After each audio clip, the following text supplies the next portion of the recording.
Welcome to AI Marketing Academy. I'm Jason Pantana, your instructor, and this is your August 2025 AI Rockstar session dubbed Voice Prompted Newsletters. Now we're talking about specifically email newsletters. I'll come back and explain the voice prompted part here momentarily, but I want to remind you that every month we produce 2 lecture trainings, AI Rookies, AI Rockstars. It is not that one is better than the other. It's that one is more technical than the other, and I think you can probably guess which one that is. It's the AI Rockstar session, which you're currently watching right now. Now, this month, the sessions are building upon each other. So if you have not yet watched the AI Rookie session, I would encourage you stop this video and go watch that session first, because it builds a foundation that we need to be able to refer back to in this training. You might find yourself a little bit lost from time to time because we talk about email marketing, best practices, what makes sense, what doesn't make sense, what kind of content should go into your email newsletter campaigns. And then in this session, we're going to build upon that and not just create the contents for your campaigns, but we're going to actually code them end to end, whereby all the aesthetics, all the branding, all the design elements are going to be worked into the code that you can then just copy and paste into your email service provider. We're going to double down this month talking about what I believe is the undisputed Titan marketing channel, and that's email marketing. The ROI on email is extraordinarily high. The usage and adoption of email is off the charts compared to any other medium technologically on planet Earth, yet too many of us aren't leveraging what is ultimately the best marketing channel there is, email, because that's where your people are. And in this session, we're going to go after it to position your brand to win. Now, I want to start with a little bit of a thought that I want you to consider about your email marketing. Check this stat out. You get 9 seconds. That's how long the average person looks at any given email. Now, if you were part of the last session, the AI Rookie session, I gave you a lot of stats. We know that 99% of people check their email every day. We know that 58% of people check their email before anything else every day. We know that more people are on email than social media. It is a gargantuanly sized, huge marketing channel. It's an opportunity zone for you to be able to create some consideration for your services. But despite how much people are using email, because they're getting so many emails, it's easy to get lost in the noise. And so the average email only gets about 9 seconds. Now, that's not too different when you think about the average post on Instagram. In fact, we know, just as a juxtaposition, that if you look at Instagram and Facebook data, specifically related to vertical videos, we know that the first 3 seconds of a video is make it or break it. If you look at the data, the average viewer is going to decide, should I or shouldn't I stick around for longer in the opening 3 seconds of a video? So in some ways, I would say that email is actually a little bit more generous in that it gives you 3 times as long to make an impression. The average email gets 9 seconds, and so I wrote, words slow you down. In the last session, we talked about text-only emails, and I made a comment where I said that there's sort of this tug of war happening in the email marketing world, the underworld of email marketers, where they're debating between plain text emails versus what we're going to call HTML, designed, templated, branded, beautiful emails. And a lot of people say all the images and all the graphics and all the stuff is actually a distraction to the contents.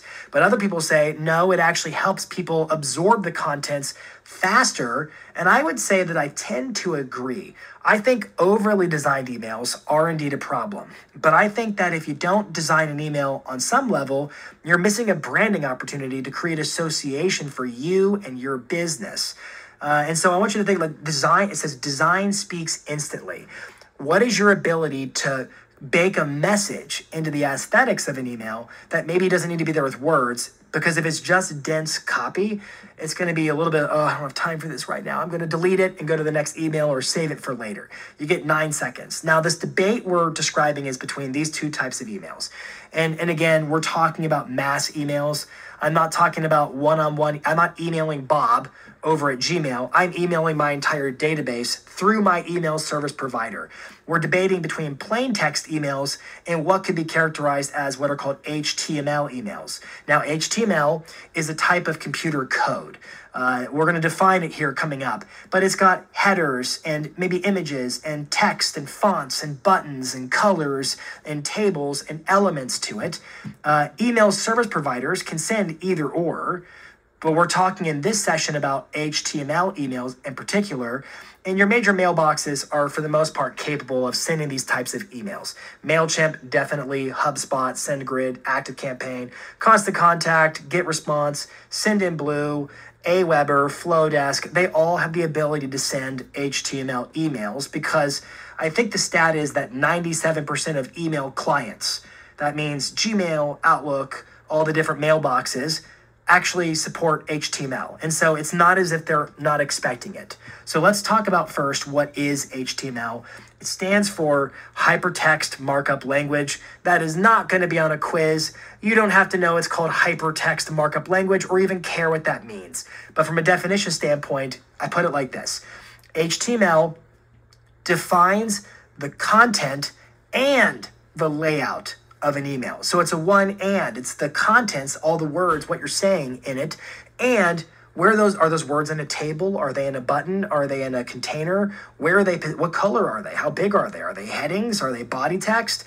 It's the contents and the layout of an email, again, such as headings, paragraphs, images, links, and buttons. It controls all of that. Now I have a little cheat sheet for us. So our big four mailboxes, we talked about this in the 101 AI Rookie session. We talked about Apple Mail, Gmail, Outlook, and Yahoo. And we said Apple Mail users, there's a bunch of them, about approximately 53-54% market share. They're crushing it. We said Gmail, approximately 26-31% market share. They're the next biggest. Outlook, quite a bit smaller. Yahoo, even smaller yet. The bulk of your recipients are going to be in Apple Mail and Gmail, which is good because they are the most deftly able to handle HTML. So I've got the following columns: HTML, CSS, I'll explain that in a minute, and images. I want to start first with HTML. So Apple Mail supports all HTML. Gmail supports most HTML. Outlook supports some HTML, and Yahoo supports most HTML. Images, by default, shows images unless it doesn't trust you. So think about this. Have you ever seen an email where there's like an image, but you don't see the image? You see like an icon for an image, and there's a button that says like load the contents or something like that. Well, that's the mailbox's way of saying, we don't trust this advertiser, this marketer's images, so to speak. Images are very risky when it comes to your emails. Too many images can be a problem. So we're going to keep it image light. By default, Apple Mail will show your images. Gmail blocks them, Outlook blocks them, Yahoo blocks them. Ergo, we're going to keep images light. It doesn't mean we won't have them. It just means that we need to be building the HTML design in a way where if it does or doesn't have the image, it doesn't literally destroy the usefulness of that specific email. Now, CSS. It says Apple supports most CSS. Gmail supports some. Outlook doesn't really support much at all. It's very limited. And Yahoo supports some. What is CSS? Well, CSS is another type of code. And the way I would describe it is like, if this is HTML, this is CSS. HTML is the structure, the layout, the skeleton, if you will. And CSS is more of the styling, so to speak. It's this color, it's a gradient, it's this kind of padding between these objects. It looks like this. It's all the beautification of it so far. It stands for Cascading Style Sheets. Once again, I don't care if you remember that CSS is cascading style sheets. I can't even say it, but I do care about the definition we have for it. CSS controls the visual design of an email, such as your fonts, your colors, the spacing of things. Are the words close together? Are the lines close together? Are the sections separated by anything? Your background colors and imagery and graphics. The buttons, what do they look like? What do they do? And borders around maybe tables or objects. All of that is controlled with CSS. Now, I'm not expecting you in this session to be a computer programmer. I'm not. You know that by now.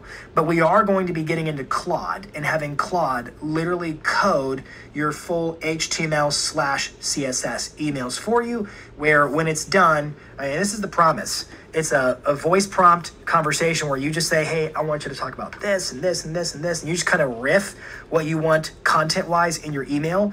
It's as if you hired the ultimate email marketing virtuoso and you're telling them what you want in it. And they're going to go write the copy. They're going to go get the graphics. They're going to go build the campaigns. They're going to design the templates. They're going to do everything and say, here. And all you have to do is then copy and paste it into your ESP. ESP is email service provider, MailChimp, Constant Contact, SendGrid, whatever you use.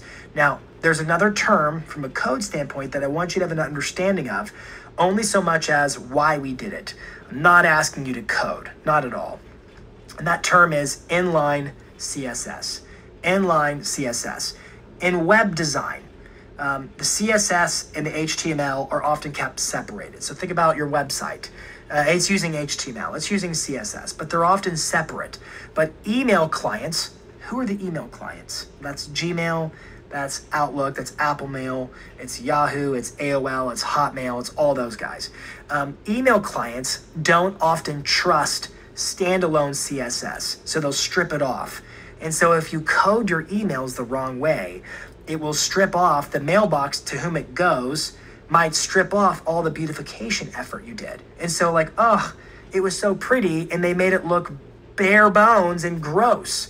If you don't tell the AI to code the emails the right way, it won't work properly. I'm letting you know that I'm telling it to code it the right way with what's called inline CSS. What that basically means is we're writing HTML and we're sort of nesting inside of it the actual CSS language.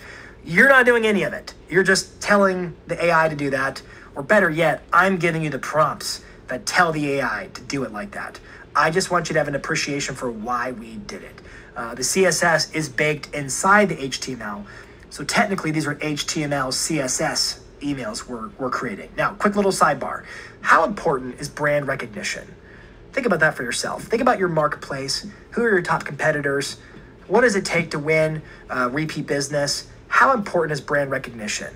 And I would argue it is critically important. I shared this stat in the last video for the AI rookies. We talked about that the average consumer is inside the CRMs of 10 different agents. And so your ability to stay with them for life, so to speak, to be the agent for life is critical. There's a statistic, I can't think of it off the top of my head, but the National Association of Realtors publishes it every year. They always ask what percentage of clients say, I would hire my same agent again. And overwhelmingly, most buyers and sellers alike say, absolutely, Jason was incredible. I'll definitely work with him again. No problemo. But then if you look at the actual follow through on that, the numbers are way, way, way low. A lot of folks don't actually work with Jason again. The question is why? And the fundamental answer is because the average person lives in their home for an extended duration before they go buy the next one or list and sell to go buy the next one. This is not a quick turnover process. And so your ability to stay with somebody for life, to be the agent for life, is critical when it comes to getting all that referral business. And then beyond referral business, when you think about geographic farming or just being the dominant agent in a specific area of town, it's all about brand recognition. Are you the agent that is thought of? And here's what I want you to think about. Your emails are a really smart way to position your brand. They add value. They get in the inboxes. We know that inboxes, email is bigger than any social media platform. We know that people check it first. There's no debate. And again, if you watched my AI rookie session, there's no debate that email is the undisputed titan of all digital marketplaces for where you could put your marketing. It just is, because people are using it. However, you've got to have strategic emails. But here's what I want you to think about for a second. Sending a text-only email is fine and good. But if you send a branded email that adds massive value and it's your brand, what do I mean by that? Your fonts, your colors, your logos. What you are doing is subconsciously priming and reinforcing yourself to be the top of mind agent. So my question is, in all of your marketing, whether it's postcards, social media, whether it's emails, whatever you're doing in all of your marketing, is there a consistency of this is your brand so that it all points back to you? Because I got to tell you, it's more than just seeing your name in the inbox. It's the little stuff that starts to cumulatively add up. Oh, there's that color mix, that logo, that font. And so this is just my thinking on the matter. If you're gonna send an email, I might as well position my brand to be remembered in that email. And so that's why I started thinking about these HTML designed emails to be so critically important, because they do that. They reinforce your brand. It's your fonts, it's your colors, it's your logos, it's your brand, again and again and again. You're that agent. I see you everywhere. Now, when you start thinking about the ways in which you can create these beautiful HTML newsletters, there's sort of three paths. The first is what I call the template trap. I was in high school, I was in the yearbook team, and we have our yearbooks out in our house. And if I look at the designs that I created in my yearbook, I gotta tell you, friends, they were gross. They were not good. Here's the challenge. In these major email service providers, like for example, MailChimp, Constant Contact, whatever, they all offer templates. But the problem is, some of these templates I see, and I know this sounds judgy, and I'm sorry if I sound judgy, but I'm trying to be constructive and have a point in what I'm saying to you. I see a lot of MailChimp emails from agents that look gross because the templates were organized and assembled by somebody who was clearly not a graphic designer. And so I want you to think for a second, what would happen if instead of me or my VA being the graphic designer, where they just sort of say, I'm going to put an image block here, I'm going to put a video block here, and they just drag and drop things into a template?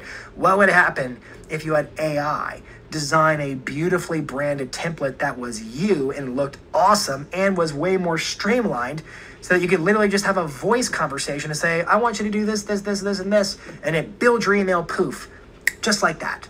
That's what I want you to imagine, to avoid the template trap. Number two, a lot of agents pursue the path of the cookie cutter solution, where they hire some service that says, you're busy, you're too busy, we'll do the emails for you. And I gotta tell you, that comes with a lot of digging out, generally speaking, for a couple of reasons. And I'm not here to badmouth other providers, I'm not. But I gotta tell you the truth, at least as I see the truth. One, you're sending the same emails as 1,000 other realtors are sending to the same people. All these contacts are in the same CRMs, and they're all getting the same emails. It all looks and sounds the same. And so at some point, you're losing validity because it all looks and sounds the same. The second point I want you to consider is that I have talked to so many agents who have run into a sender reputation issue. Now, I talked about this in the AI rookie session. We talked about sender reputation. And a reputation is the factor of two variables. It is your domain, that is the email that's sending, it's jasonpantana.com sends my emails. It comes from this domain. What is the reputation of that domain? Has anybody ever complained about the emails that come from it before? That's one variable. And the other variable is the server from which your email is sent. And that is coming from the email service provider. So it could be MailChimp or whatever, but if you're hiring some other party to send your emails, what I keep seeing is they're just getting hammered with unsubscribe, unsubscribe, spam, complain, unsubscribe, spam, complain. And over time, it is abusing your sender reputation to the point where you got to dig out. And so I don't think cookie cutter email marketing solutions are the way to go. I think AI designed newsletters provide a very interesting path forward. Now, you know my policy. You never ship anything. You never post or publish or send anything without laying eyes on it first, because AI is not perfect. And I don't want to act like it is perfect, but I want to act like it's a time saver. What would happen if you could send beautiful, branded, intelligent, strategic email newsletters to your database on a weekly basis that positioned you as the absolute agent of choice in your marketplace? We're going to get into that today, and we're talking about specifically Claude projects. Now on the screen here, this is what a Claude project looks like, where you can specify custom instructions. In the AI rookie session, I went through how to create a Claude project. I'm going to not do that again in this video, but it is covered there. And I'm going to give you the instructions that we need for your Claude project. So if we jump over here to AI Marketing Academy, we have a resource. I'll link to this resource down below. It's called HTML/CSS Email Newsletter Generator. As always, the resources explain what this is and how to use it. And it tells you in here how do you set up a Claude project and all that kind of stuff. And then below, you're going to see these are the actual instructions that you're going to copy and paste into your Claude project. So you're going to keep this bookmark for a second. Now, I want to go back to another slide if I could. So let's jump to my slides really fast. We talked about this in the rookie session as well. When it comes to the segments or the sections of your email newsletter, the project that we're building, the instructions I've given you for that project, they are prepared for the following sections: your opening message, market snapshot, which is not a full market update, featured listings, your latest content, so blogs, social media posts, whatever you want to drive traffic to, community spotlight, maybe there's a local business or a happening you want to highlight, and then the action step. These are the 6 sections that this project is prepared to work through with you when it comes to designing and crafting your email newsletter for you. Now, I would tell you this: you could create this project in ChatGPT. I just don't think it's going to design as well as Claude. I got to tell you, you could definitely get away with the ChatGPT project for the AI rookie session where it's just text only, definitely. But when it comes to the design aspect, I'm going to implore you to consider using Claude because it is head and shoulders above in terms of output quality. Now, let's jump over to Google Chrome here. I want to show you sort of the finished product so you can imagine what we're building together, and then we're going to circle back, talk about some terms that you need to understand, and then we're going to get into the actual interfacing with your Claude project. How do you build it? How does it work, etc. So I'm going to click on this one here, and this is the code that was generated by Claude. I could literally cut it, and then this whole thing goes away. Just give it a quick second. It will update itself. Goodbye. It's empty, and then I could paste it, and the entire email campaign is just straight up code that follows best practices for that code. It has a beautiful header. It's a linked header. It's got the high test name, so it's got the merge tag in it. And then it's got the opening thought. It's got the market snapshot with some data there. It's got the featured listings. This is actually a listing that I used to own. It was my first townhouse when my wife and I got married. That is not the price we paid for it. It was a lot less. Anyways, and then it links to whatever link I want it to go to. Latest content, I grabbed some of my Instagram posts, and it links to those here. Community spotlight. I just asked them to do research, and apparently there's a professional bull riding going on in Nashville this weekend at Bridgestone. So that's what it found. Get tickets if you dare. And then it gets into my CTA, which talks about you're making a move this year. Let's discuss, schedule a consultation. And then I added one additional section, which is called the pre-footer, where it's got Instagram, Facebook, YouTube. You can put like secondary calls to action or social media links, and it will link to those there. So I want you to see what this is, and I want to talk about some terms next to explain some important details. So you saw the sections: opening message, market snapshot, featured listings, latest content, community spotlight, bull riding, and then action step. Next, though, we're gonna break down some terms. Again, I'm not asking you to code this, but I do think it's important that you understand why it works the way it works, so that if you wanna have some adjustments, you can make the adjustments confidently. If maybe the AI does not output the right thing the first time, you can tell it with the right lingo what you want it to fix. First term here is called a container. A container is the main box that holds your email content, setting its width and structure. So if we jump back over here to my example, I want you to notice, look at this like box. There's a header and it's rounded edges, and it sits sort of inside the background. That's called a container. That's an important term to be aware of. I've asked it to create the emails to sit inside of a container that's hard-coded into my instructions. You can remove it if you want. I'm giving you the instructions, but it's hard-coded in there. Let's jump back again. Next term is the header. That's the top section of the email, often used for logo, title, and navigation. So if we jump back over to our sample, there's a header. Now, this header has a logo. You can see there's actually an image there. I'm dragging and drop. Look at that. It's actually an image. And then there's some background color behind it. I'm going to sneak peek this for you. When you get to the intake process of using this project, these prompts in here, it's going to ask you, hey, for the header, do you have a full header bar? Do you have a logo you want in the header?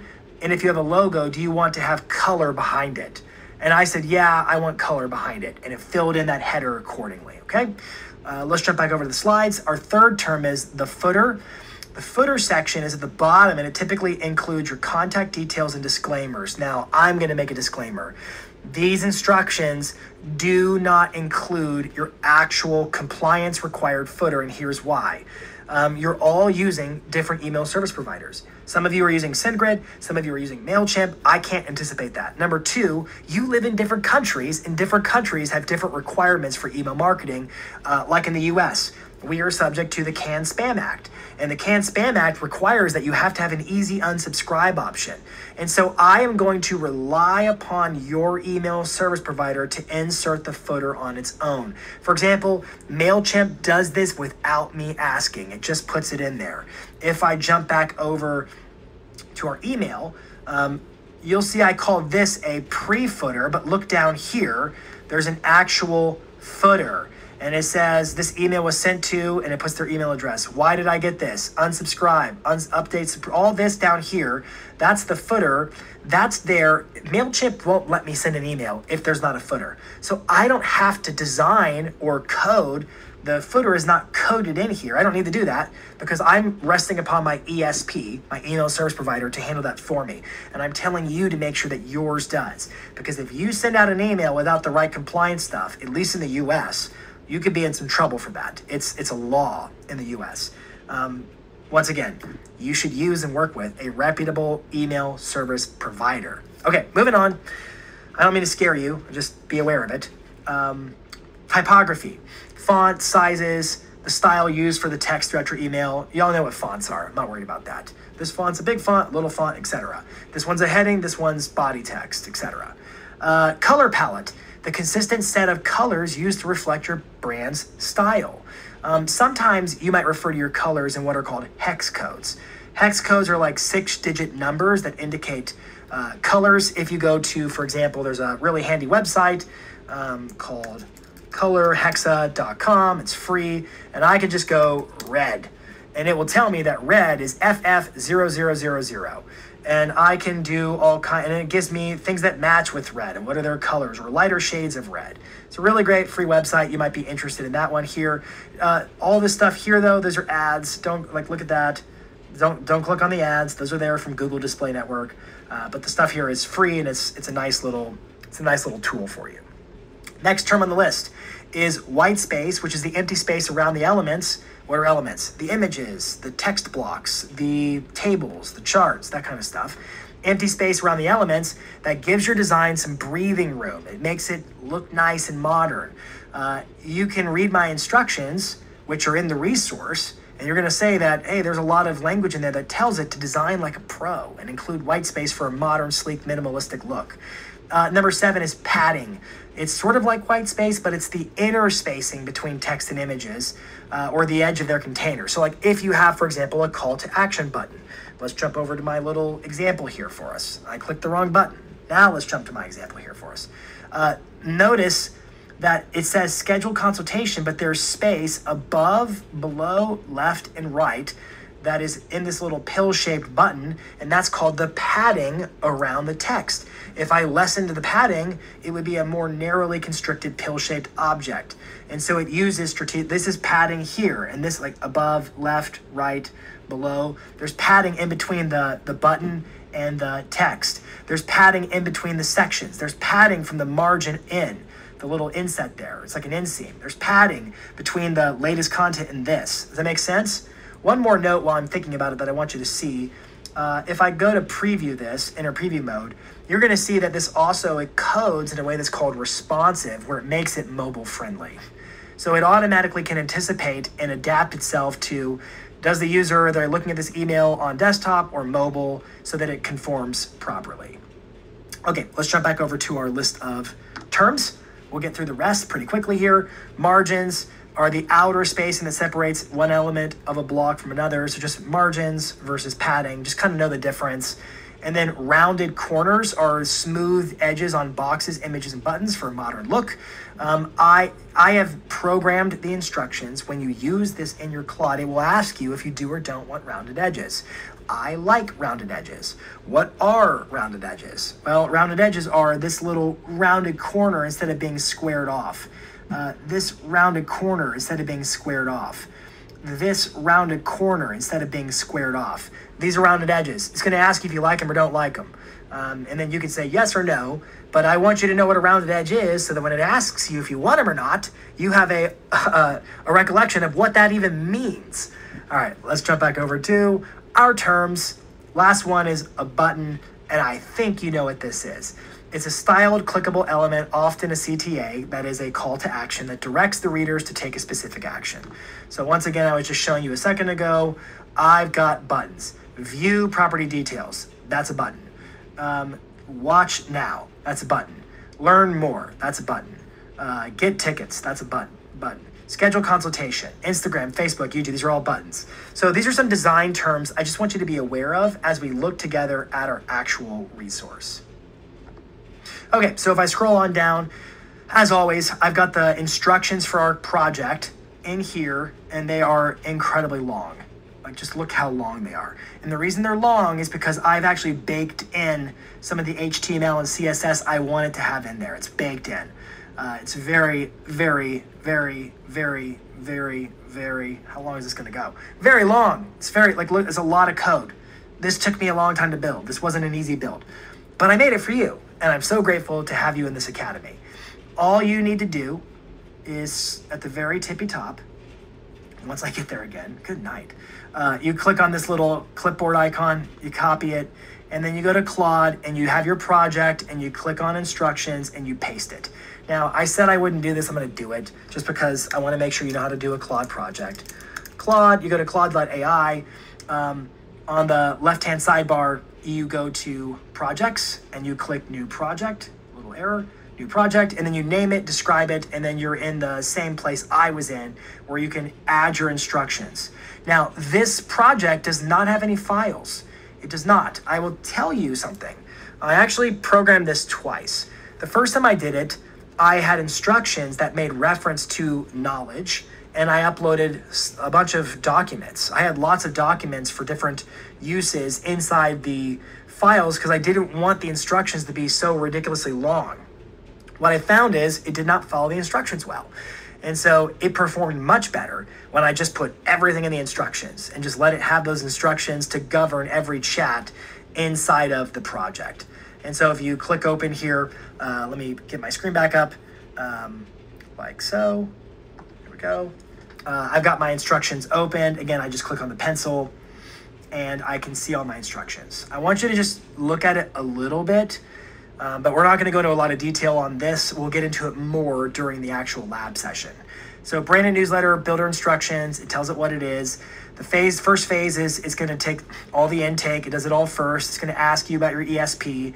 It's going to immediately apply these platform restrictions. So I've actually hard-coded if it's Flowdesk, it's a complete override. Flowdesk does not let you generate your own HTML. You got a problem if it's Flowdesk. Follow-up boss, ConvertKit, major simplification, constant contact, limited features. It knows which ones can do what and which ones are more limited. Now, I want you to think about this through the lens of, if I jump back to the slides, let's look at this table again for a second here. So our big mailboxes are Apple, Gmail, Outlook, and Yahoo. Apple and Gmail are like 53, 54%, 26 to 31%. Most of your recipients are using these two. And if you look, they're the most embracing of the HTML and CSS, which is a good thing for us to be thinking about. So I wanted to show you that one more time. And then so when you think about your ESP of choice, wouldn't it make sense that you use an ESP that has the most capabilities to appeal to those most popular inboxes? Gmail and Apple Mail. That's my thinking on the matter. Okay, so these are all of our instructions. They go through lots of different steps. The easiest thing to do is just to show you how this works. And I'm going to show you two different ways. First is I'm going to just start a chat and say, let's go. And it's going to get into the conversation, and then it's going to perform some basic intake questions for me to answer what's on its mind. Which ESP? I'm going to go MailChimp, and then boom. And then I'm going to wait, and it's going to ask me the next thing. And just to kind of get ahead with you, I'm going to go through it step by step for a little bit, but then I want to show you the voice prompting version of this so you can see this. That's the fun part. I'll show you that last. Okay, now let's decide on your newsletter structure. Those sections all look good. All those sections are fine and in that order, please. Okay.